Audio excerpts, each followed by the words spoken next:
Hair transplant অনেকের মনে অনেক কোশ্চিন আছে, বিশেষ করে বাংলাদেশে।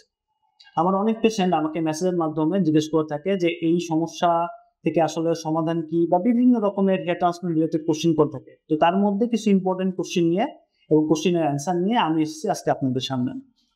হ্যালো, আসসালামু আলাইকুম। আমি doctor Alasibur Rahman, chairman and CEO of Golden City Institute Bangladesh. প্রথম প্রশ্ন হলো, হেয়ার ট্রান্সপ্লান্ট কোন বয়স থেকে করা ভালো? সাধারণত আমরা জানি 28 থেকে 65 বছরের মধ্যে হেয়ার ট্রান্সপ্লান্ট করাটা ভালো, যদি আপনি সুস্থ থেকে থাকেন। সেকেন্ড কোশ্চিন, হেয়ার ট্রান্সপ্লান্টের আগে কি ডক্টরের সাথে কনসাল্ট করার দরকার আছে? হ্যাঁ, অবশ্যই। একজন ডক্টরই আপনার scalp condition and health condition check করেই বলতে পারবেন যে আদৌ আপনার হেয়ার ট্রান্সপ্লান্টের প্রয়োজন আছে কি, কতদিন পরে প্রয়োজন আছে এটা। হেয়ার ট্রান্সপ্লান্ট কি একটি সার্জারি? হ্যাঁ, হেয়ার ট্রান্সপ্লান্ট একটি সার্জারি, কিন্তু এটি অনেক সেফ একটি সার্জারি। এটি সাকসেস রেট অন্য যে কোনো সার্জারি থেকে অনেক ভালো। চুল পড়লে কি হেয়ার ট্রান্সপ্লান্ট করতে হবে? না, চুল পড়লে হেয়ার ট্রান্সপ্লান্ট করতে হবে না। এটার আগে আরো অনেকগুলো ট্রিটমেন্ট আছে যেগুলোর মাধ্যমে আপনার নতুন করে চুল গজাতে পারে। এর জন্য একজন ডাক্তারের সাথে আপনি কথা বলবেন এবং আপনার হেয়ার ফলিকল, হেয়ার গ্রোথ এগুলো সব অবজার্ভ করে তারপরে ডক্টর আপনাকে ট্রিটমেন্ট মডিউল সাজিয়ে দিবেন। হেয়ার ট্রান্সপ্লান্ট বাদে আর কি কি বিকল্প চিকিৎসা আছে? হেয়ার ট্রান্সপ্লান্ট বাদে আর বিকল্প চিকিৎসার মধ্যে PRP, microneedling, mesotherapy, exosome therapy, advance PRP উল্লেখযোগ্য। হেয়ার ট্রান্সপ্লান্টে যে চুল লাগানো হয় সেটি কি ন্যাচারাল না আর্টিফিশিয়াল? হেয়ার ট্রান্সপ্লান্টে যে চুল লাগানো হয় সেটি 100% ন্যাচারাল। এটি আপনার বডির কোনো অন্য অংশ থেকে নেওয়া, ইভেন এমনও হতে পারে আপনার বডির মাথার পিছনের অংশ থেকে নেওয়া চুল থেকেই হেয়ার ট্রান্সপ্লান্ট করা হচ্ছে, যাতে যে কোনো ধরনের রিস্ক থেকে আপনাকে সুরক্ষা দেওয়া যায়।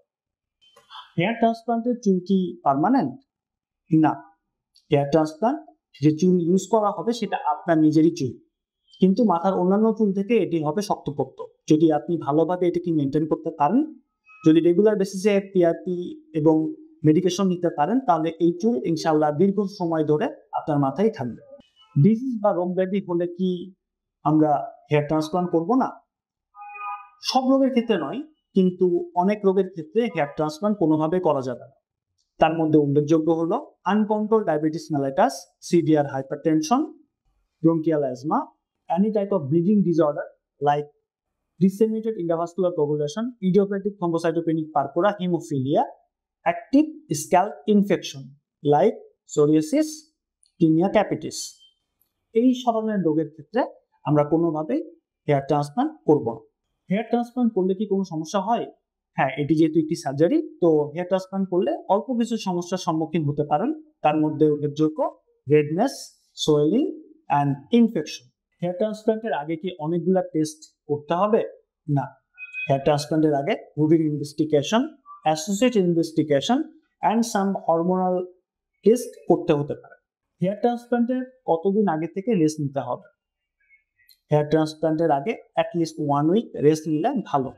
হেয়ার ট্রান্সপ্লান্ট করতে কি কয়েক লাখ টাকা লাগে?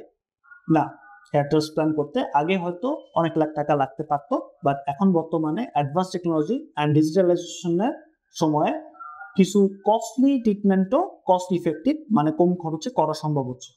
আশা করি আপনারা সবাই আপনাদের প্রয়োজনীয় কোশ্চিনের অ্যান্সারগুলো পেয়েছেন।